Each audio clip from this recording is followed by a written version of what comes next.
ರಾತ್ರೋರಾತ್ರಿ ಆಂಧ್ರ ತೆಲಂಗಾಣಕ್ಕೆ ನೀರನ್ನ ಬಿಡುಗಡೆ ಮಾಡಲಾಗಿದೆ ಅನ್ನುವಂತಹ ಮಾಹಿತಿ ಲಭ್ಯವಾಗ್ತಾ ಇದೆ. ಬಸವಸಾಗರ ಜಲಾಶಯದಿಂದ 1.5 ಟಿಎಂಸಿ ನೀರು ರಿಲೀಸ್. ರಾತ್ರೋರಾತ್ರಿ ಆಂಧ್ರ ತೆಲಂಗಾಣಕ್ಕೆ ನೀರು ಬಿಡುಗಡೆ. ಬಸವಸಾಗರ ಜಲಾಶಯದಿಂದ 1.5 ಟಿಎಂಸಿ ನೀರು ರಿಲೀಸ್. ರೈತರಿಗೆ ನೀರು ಕೊಡದೆ ಸರ್ಕಾರ ನೆರೆ ರಾಜ್ಯಗಳಿಗೆ ನೀರನ್ನ ಬಿಡುಗಡೆ ಮಾಡಿದೆ ಅನ್ನುವಂತಹ ಗಂಭೀರ ಆರೋಪ ಕೇಳಿ ಬಂದಿದೆ. ರಾಜ್ಯದ ರೈತರಿಗೆ ವಿಷ ಕೊಡಿ ಅಂತ ಮಾಜಿ ಶಾಸಕ ರಾಜುಗೌಡ ತಮ್ಮ ಆಕ್ರೋಶವನ್ನು ಹೊರಹಾಕಿದ್ದಾರೆ.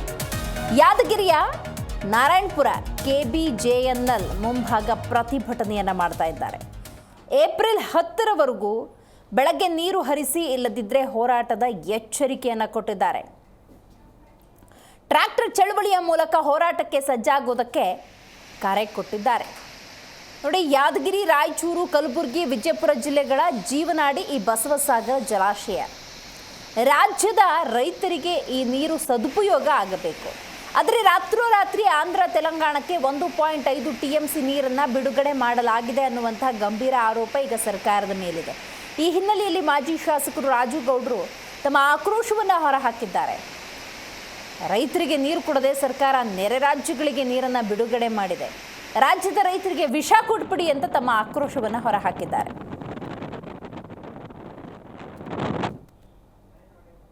ನೀರಿಲ್ಲ, ಅದಕ್ಕೋಸ್ಕರ ನೀರು ಕೇಳ್ತಿದಾರೆ ಅಂದ್ರೆ ಯಾದಗಿರಿ ಜಿಲ್ಲಾಧಿಕಾರಿಗಳು ಏನಾರ ರಿಕ್ವೆಸ್ಟ್ ಮಾಡಿದ್ರು ಅಥವಾ ರಾಯಚೂರು ಜಿಲ್ಲಾಧಿಕಾರಿಗಳು ಏನಾರ ರಿಕ್ವೆಸ್ಟ್ ಮಾಡಿದ್ರು? ಯಾರು ರಿಕ್ವೆಸ್ಟ್ ಮಾಡಿಲ್ಲ. ಇವರು ಆಂಧ್ರಕ್ಕೆ ನೀರು ಬಿಡೋಕ್ಕೋಸ್ಕರ ಆಂಧ್ರದ ಸಚಿವ ಮುಖ್ಯಮಂತ್ರಿಗಳು, ತೆಲಂಗಾಣದ ಮುಖ್ಯಮಂತ್ರಿಗಳು, ತೆಲಂಗಾಣದ ನೀರಾವರಿ ಸಚಿವರು, ಇಲ್ಲಿರುವಂಥ ನೀರಾವರಿ ಸಚಿವರಿಗೆ ನಮ್ಮ ಕರ್ನಾಟಕ ನೀರಾವರಿ ಸಚಿವರಿಗೆ ಮಾತಾಡಿದಕ್ಕೋಸ್ಕರ ಮೌಖಿಕವಾಗಿ ಆದೇಶ, ಫೋನ್ ಮುಖಾಂತರ ಆದೇಶ ಕೊಟ್ಟದಕ್ಕೆ ನೀರು ಬಿಡ್ತಿದ್ದಾರೆ. ಇದು ನಿಜಕ್ಕೂ ನಮ್ಮ ಕರ್ನಾಟಕ ರೈತರಿಗೆ ಮಾಡ್ತಿರುವಂಥ ಅನ್ಯಾಯ. ಅದ್ರಾಗೆ ಸ್ಪೆಷಲಿ ರಾಯಚೂರು, ಯಾದಗಿರಿ ಜಿಲ್ಲೆ ರೈತರಿಗೆ ಮಾಡ್ತಿರುವಂಥ ಅನ್ಯಾಯ. ನಿಜಕ್ಕೂ ಇದು ಭಾಳ ಒಳ್ಳೆಯದಲ್ಲ, ಭಾಳ ಕೆಟ್ಟದ್ದು. ಯಾಕಂದರೆ ಇಲ್ಲೇ ನಮ್ಮ ರೈತರ ಬೆಳೆ ಒಣಗ್ತಿದ್ದಾವೆ, ನೀರು ಕೊಡೋಕೆ ರೆಡಿ ಇಲ್ಲ. ನಿನ್ನೆ ಸಾಕಷ್ಟು ಜನ ಫೋನ್ ಹಚ್ಚಿದ್ರು, ಡೈಲಿ ಫೋನ್. ಕನ್ನಳ್ಳಿ ರೈತರು ದಿನ ಫೋನ್ ಹಚ್ತಾರೆ. ಹೋಗಿ ಅವ್ರು ಕನ್ನಳ್ಳಿ ರೈತರು ಗೇಟಿಗೆ ನೀರು ಕೇಳಿದ್ರೆ ಬಿಡಂಗಿಲ್ಲ, ಏನು ಮಾಡ್ತಾರೆ ಮಾಡಿಕರೆ ಅಂತ ಅಧಿಕಾರಿಗಳು ಉತ್ತರ ಕೊಡೋಂಥ ಕೆಲಸವನ್ನು ಮಾಡ್ತಾರೆ. ಎಡಹಳ್ಳಿ ರೈತರು, ಅರಿಕೆರೆ ರೈತರು ಹೋಗಿ ಕೇಳಿದ್ರು, ನಾವು ನೀರು ಬಿಡಂಗಿಲ್ಲ, ನೀವು ಬೇಕಾದ ಮಾಡಿಕರೆ ಅಂತ ಉತ್ತರ ಕೊಡೋಂಥ ಕೆಲಸ ಮಾಡ್ತಾರೆ. ಇವತ್ತು ಆಲ್ಬಾಯಿ ರೈತರು ಅಳ್ಕಂತ ಫೋನ್ ಹಚ್ಚಿ, ಸರ್ ನಮ್ಮ ಬೆಳೆ ಒಣಗಕತ್ತವ, ಏನು ಮಾಡಮ್ಮಂತಿದ್ರು. ನಮ್ಮ ಕರ್ನಾಟಕದ, ನಮ್ಮ ಭಾಗದ, ನಮ್ಮ ರೈತರಿಗೆ ನೀರು ಕೊಡ್ಬೇಕಂದ್ರೆ ಇವ್ರ ಹತ್ರ ನೀರಿಲ್ಲ. ಆದರೆ ಆಂಧ್ರಕ್ಕೆ ನೀರು ಬಿಡಕ್ಕಿದೆ. ಇದು ಯಾವ ನ್ಯಾಯ? ಜನರು ಇದ್ರ ಬಗ್ಗೆ. ಜಿ ಕನ್ನಡ ನ್ಯೂಸ್ ಈಗ ನಿಮ್ಮ ಮನೆಯಲ್ಲೇ ನೋಡಿ. ಎಲ್ಲ ಕೇಬಲ್ಗಳಲ್ಲಿ ಈಗ ಲಭ್ಯ.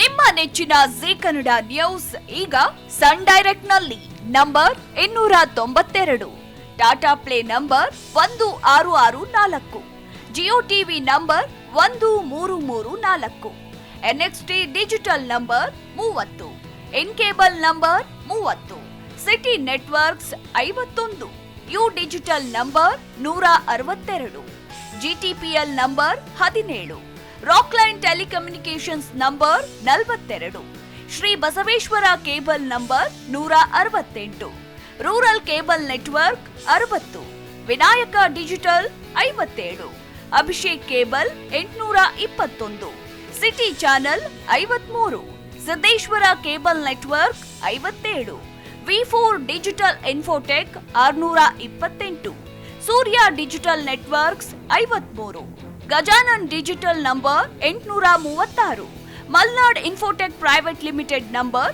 56, Metrocast number 830, Victory digital number 167ರಲ್ಲಿ ನೋಡಿ ಆನಂದಿಸಿ.